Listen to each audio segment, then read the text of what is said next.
Fourier series जो होती है एक मैथमेटिक्स और फिजिक्स में इम्पॉर्टेंट टूल्स है जो किसी भी दिए गए वैल्यूज को साइन और कोसाइन मतलब साइन और कॉस के टर्म में जो है साइन वेव और कोसाइन वेव सिनोडियल वेव में जो है ब्रेक कर सकती है।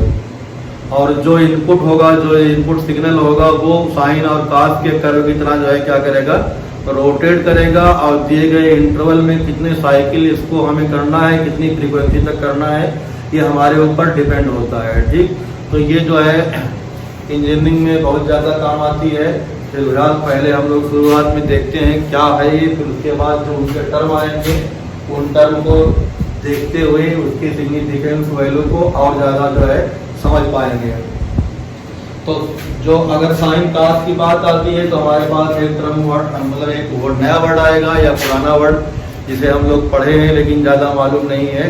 पीरियाडिसिटी आएगी, पीरियड जिसे कहते हैं वो आएगा। तो पीरियाडिक फंक्शन पहले हमें देखना पड़ता है। What is periodic function?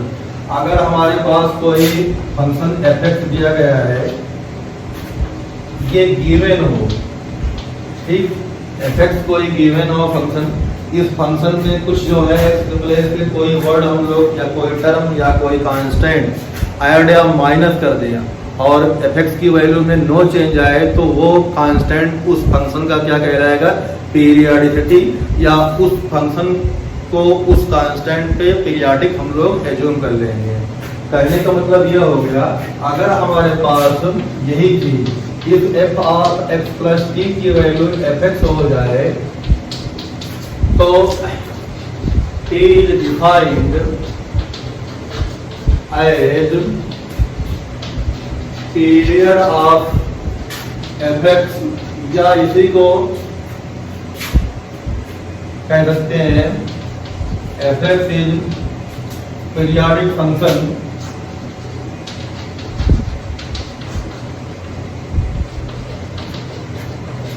with period T. तो ये जो है हमारे पास छोटा सा जो है कॉन्सेप्ट होता है जिसको हम 9th से ही या पीछे के जो रास्ते पढ़ते चले आ रहे हैं। लेकिन हमें इतना ही जानना है किसी फंक्शन में अगर हम लोग कोई नंबर ऐड करें, कांस्टेंट ऐड करें, वो पॉजिटिव हो सकता है, नेगेटिव हो सकता है, फ्रैक्शन में हो सकता है। अगर उस फंक्शन की ओवरऑल वैल्यू चेंज ना हो तो वो क्या कहलाता है, उस वैल्यू का या वो वैल्यू उसकी क्या कहलाती है, पीरियड कहलाती है, या उस वैल्यू पे फंक्शन पीरियडिसिटी कैरेक्टर शो करता है। तो साइन कॉस के लिए हम लोग देखते हैं जो माइनस पाई से पाई या 0 से 2 पाई होता है, तो उसी को हम लोग जो है कॉन्सेप्ट जो मतलब उसी के कॉन्सेप्ट में ये चीज़ हम लोग जो है पढ़ रहे हैं। कभी कभी वो ए और बी भी हो सकता है, तो जनरल फार्मूला ए और बी के लिए भी बनाया जाएगा। लेकिन पहले हमारे पास जो है मेन एम माइनस पाई से पाई के बीच में साइन और कॉस क्या होते हैं, पीरियाडिक होते हैं। पीरियाडिसिटी उनकी जो होती है 0 से 2 पाई या माइनस पाई से पाई मानी जाती है। उसी से हम लोग क्वेश्चन करना है, उसी को जो है कॉन्सेप्ट, उसी चीज़ को ध्यान रख के सारे कॉन्सेप्ट में बनाना है। तो ये हमारे पास आ गया। अब जो है फूरियर सीरीज या फूरियर सीरीज एक्सपेंशन जो होता है, इनमें क्या क्या है, कैसे कैसे के टर्म को हम लोग देखते हैं, उनके बारे में पढ़ लें।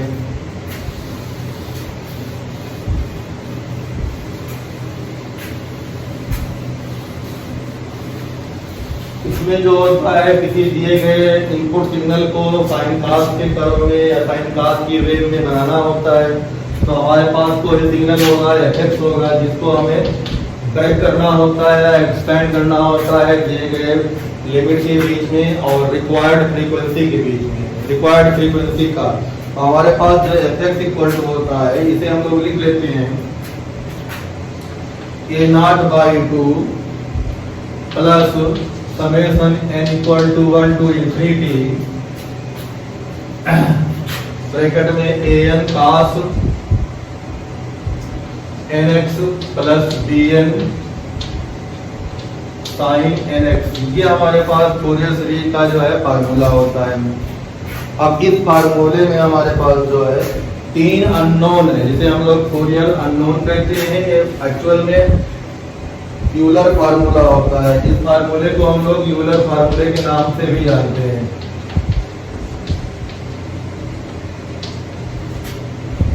यूलर फार्मूला भी है।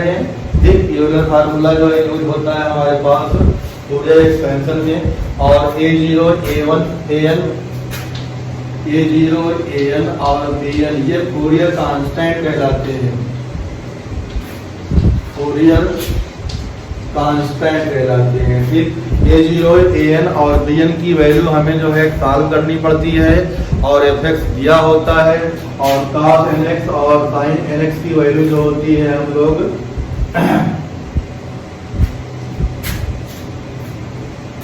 लगाएंगे उसमें। और ये जो है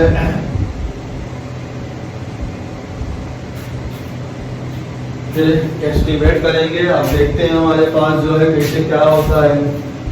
अब इसमें A0 की वैल्यू क्या होती है, A0 इक्वल टू होता है 1/पाई integration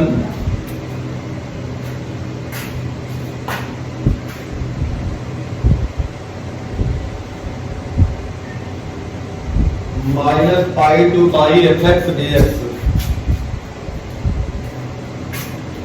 -pi to pi fx dx। fx की वैल्यू दी होगी और an की वैल्यू होती है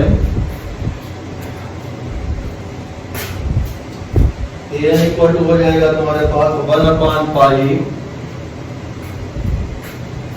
तो an को हम लोग यहाँ लिख दें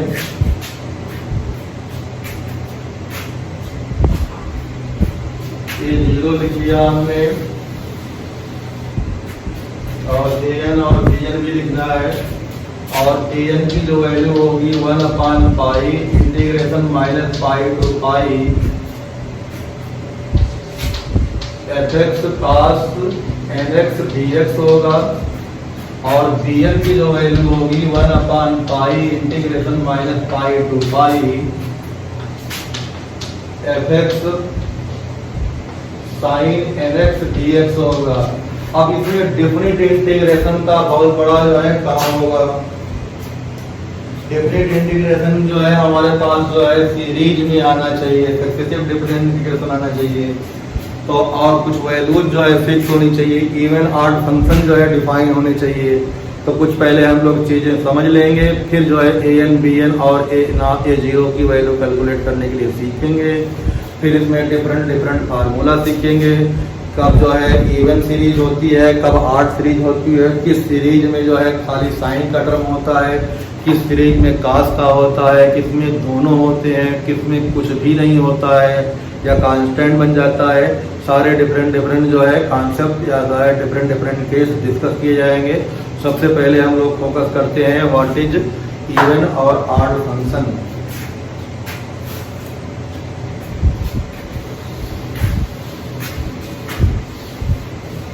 किसी दिए गए फंक्शन के A0 AN और BN निकाल के उसको जनरलाइज कर लेंगे तो जो उसका एक्सपेंशन आएगा वो fx का क्या होगा, फूरियर ट्रांसफॉर्मेशन या फूरियर सीरीज एक्सपेंशन होगा। अब हमारे पास देखो जैसे होता है cos x, इसको इंटीग्रेट अगर हम लोग करने के लिए जा रहे हैं -पाई से पाई,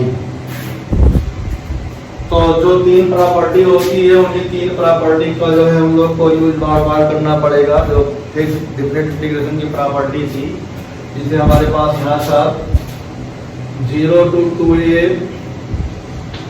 fx dx की जो वैल्यू होती थी वो 2 time 0 to a fx dx होती थी। If f of 2a minus x equal to fx हो जाता था और इसी की वैल्यू 0 हो जाती थी if f of 2a minus x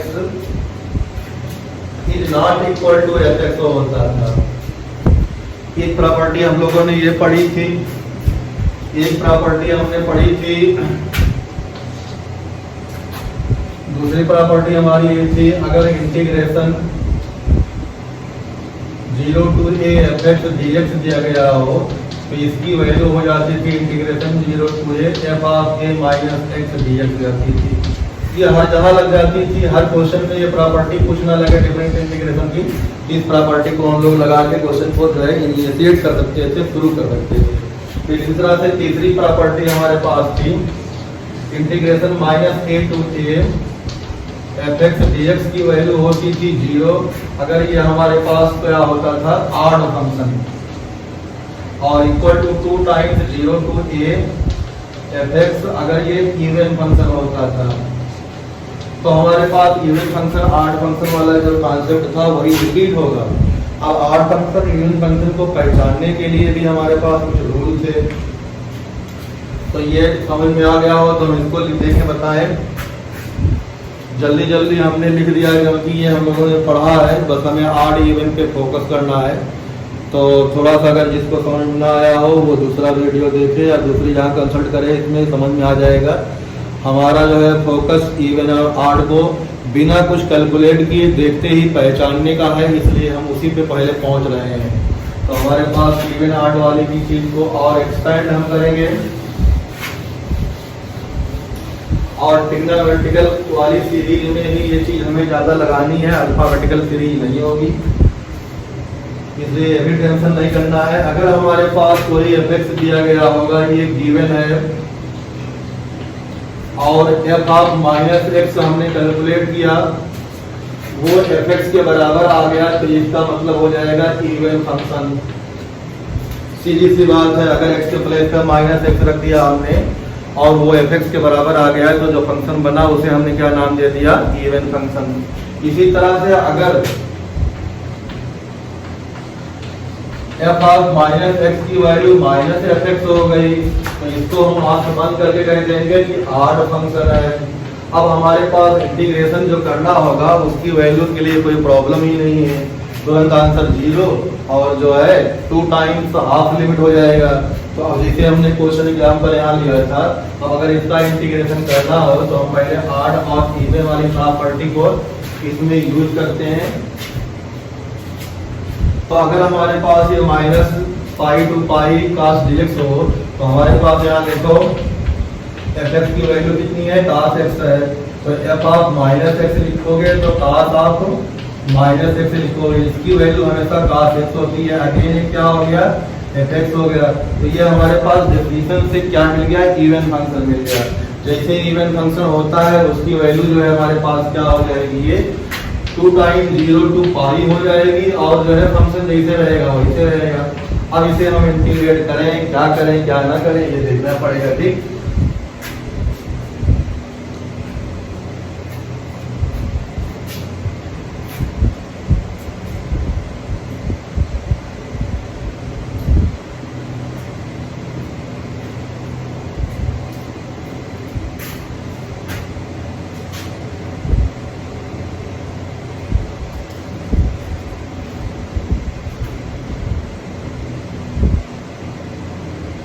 इसी तरह से हमारे पास कोई और देखना है, मान लिया हमने जो है कोई दूसरा ले लिया, माइनस पाई से pi sine x D x ले लिया।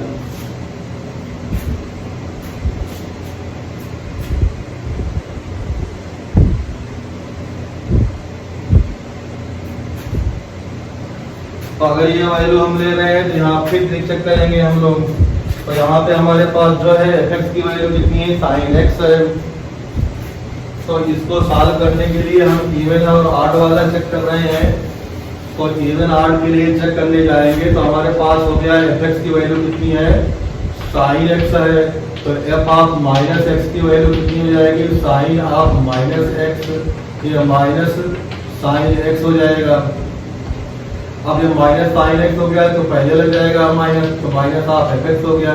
इसका मतलब क्या हो जाएगा, ये ऑड फंक्शन हो जाएगा। जैसे ऑड फंक्शन होता है वैसे हम लोग बाई प्रॉपर्टी कह देंगे, इसका आंसर कितना हो जाएगा, 0। क्यों, since sine x is odd function.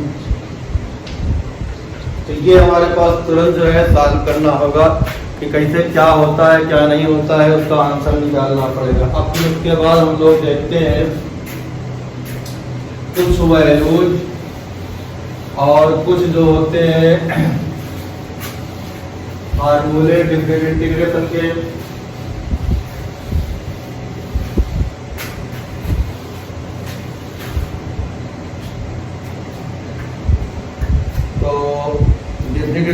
के फार्मूले जो है हमारे पास कुछ वैल्यूज देखनी है, जैसे cos n पाई की वैल्यू ±1 होती है, या इसी को हम लोग कह सकते हैं -1 की पावर n। अगर n की वैल्यू 1 हुई तो निगेटिव, n की वैल्यू 3 हुई तो निगेटिव, n की वैल्यू 5 हुई तो निगेटिव। ये याद करना पड़ेगा। Implied cos pi, cos 3 pi, cos 5 pi, cos 7 pi and so on.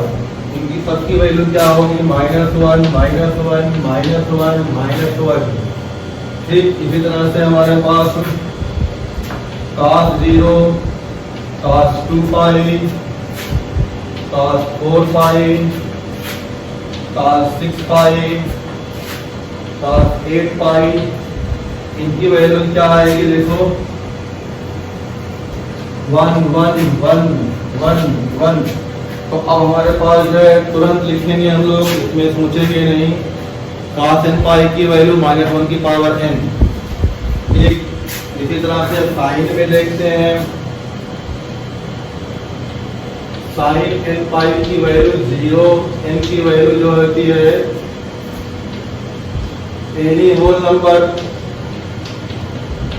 चाहे इवन हो चाहे आड हो, 1 पाई 2 पाई 3 पाई 4 पाई 5 पाई एंड सो ऑन, सबके लिए क्या होगी? ये 0 होगी। तो दो चीजें ये जान ली हमने। फिर अब हमारे पास जो है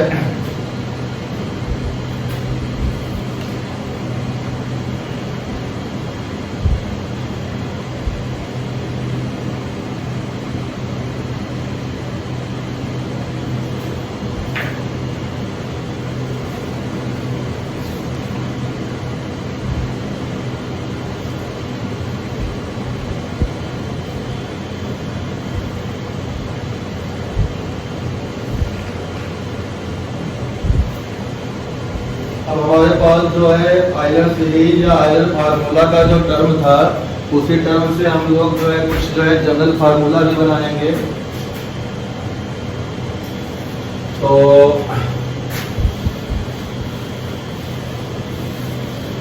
फिर उसके बाद साइन सीरीज और cos सीरीज और हाफ साइन सीरीज 0 से पाई, इस तरह से जो है निकाल के जो है उसका डिस्कस करेंगे। और हमारे पास जो है इसी में कोई अल्फा मान ले कोई नंबर, तो हमारे पास जनरल सीरीज जो होती है उसको इस तरह भी बना सकते हैं इन जनरली, या एक्सपेंड करें तो fx की वैल्यू हमारे पास हो जाती है a0/2 plus summation n equal to 1 to infinity an cos nx plus bn sin nx। तो ये हमारे पास एक सीरीज है। अब इसमें जो है an की वैल्यू, a0 की वैल्यू और bn की वैल्यू, ये 0 की जो वैल्यू आएगी 1/पाई इंटीग्रेशन -पाई टू पाई, जिसे हम लोग करते थे। ये वैल्यू हम लोग के पास अल्फा से अल्फा प्लस 2 पाई बना दे रहे हैं। अब हम लोग जो है इसको चेंज कर रहे हैं, तो अल्फा से लिमिट जो हो गई अल्फा प्लस 2 पाई हो गई। यहाँ हमारे पास आ जाएगा fx dx आ जाएगा। तो ये हमारे पास अल्फा क्या होना चाहिए? कोई पॉजिटिव नंबर या 0 से लेके पॉजिटिव होना चाहिए। तो ये हमारे पास इतना जो हो गया। अब इसी में an और bn भी निकालना है। तो an की जो वैल्यू आएगी एज यूजुअल बता सकते हो 1/पाई integration alpha to alpha plus 2 pi fx cos nx dx आएगा। इसी तरह से हमारे पास जो है bn की जो वैल्यू आएगी, bn की जो वैल्यू हम लोग निकालेंगे तो bn इक्वल टू हो जाएगा 1/पाई integration alpha to alpha plus 2 pi, और यहाँ पे हमारे पास fx dx रहेगा ही, और sin nx dx हो जाएगा fx sin nx dx। इस तरह से हमारे पास निकल के आएगा। अब अल्फा की वैल्यू अगर कोई 0 रख देगा तो 0 से 2 पाई हो जाएगा। लेकिन ये हमारे पास वो सीरीज है जिसमें अल्फा से अल्फा प्लस 2 पाई तक लिमिट दी गई होगी। अब मान लेते हैं हमारे पास जो है इसी केस में सपोज करते हैं कि इन्होंने क्या किया कि अल्फा की वैल्यू 0 हो गई, तो इसी फार्मूले को जो है put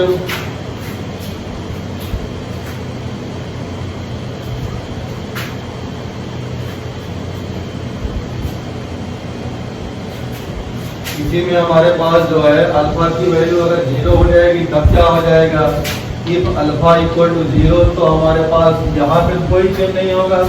general formula Fourier series expansion को वैसे रहेगा, बदलता क्या है, फूरियर कांस्टेंट बदलते हैं, अलग अलग इंटरवल में अलग अलग फ्रीक्वेंसी में जो है बदलता क्या है, ए एन बी एन और A0 की वैल्यू बदलती है। तो उसको बदलने के लिए हमें बार बार हर टाइप की वैल्यू निकालना पड़ेगा। तो हमारे पास अल्फा की वैल्यू 0 रखेंगे तो हमारे पास an की वैल्यू A0 की वैल्यू कितनी आएगी, 1/पाई, तो ऐसे रहेगा, इंटीग्रेशन 0 से 2 पाई हो जाएगा, और हमारे पास जो है fx dx ऐसे रहेगा।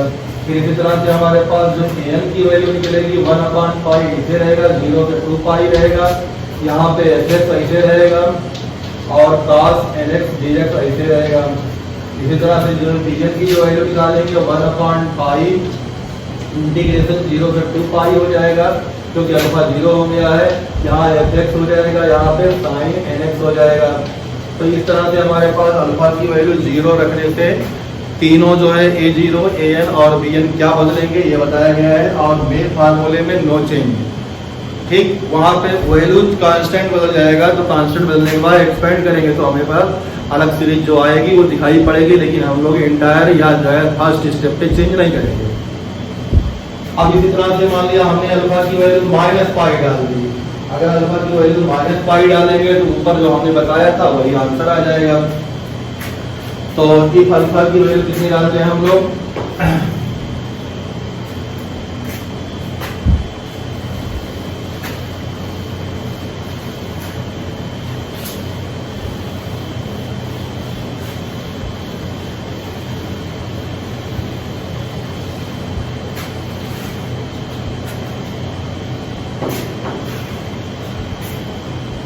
तो अल्फा के फॉर्म में जो हमारे पास जो है तीनों वैल्यू है वो हम लोग लिख देते हैं।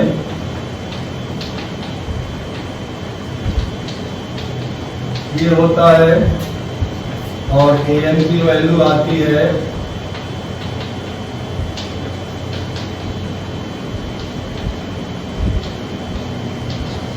और bn की वैल्यू आती है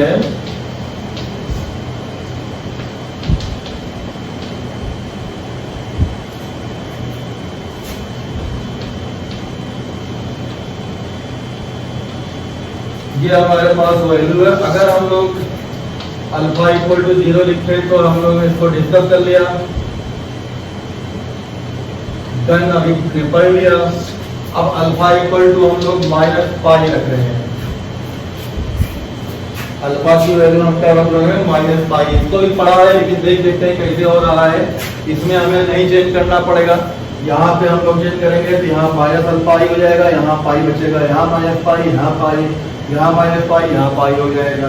तो हमारे पास A0 की वैल्यू हो जाएगी 1/पाई integration -pi to pi fx dx हो जाएगा। एज यूजुअल an की वैल्यू 1/पाई integration -pi to pi fx cos nx dx हो जाएगा। इसी तरह से bn की जो वैल्यू आएगी 1/पाई integration -pi to pi fx sin nx dx आ जाएगा। इस तरह से हमारे पास जो तीनों फार्मूले अभी हमने पढ़े, अल्फा और 2 पाई, -पाई टू पाई, 0 to 2 पाई, इनका तीनों का जिक्र हो गया। मेन जो है एक्सपेंशन सीरीज नहीं बदलती है, बीच बीच में कहाँ बदला जाता है वो दिया है। अब जो है हम लोग इसकी पढ़ेंगे जनरल लिमिट a से b, तो उसको हम लोग नेक्स्ट उसमें पढ़ेंगे, ठीक, और उसमें क्या है क्या नहीं है वो भी देख के बताएंगे।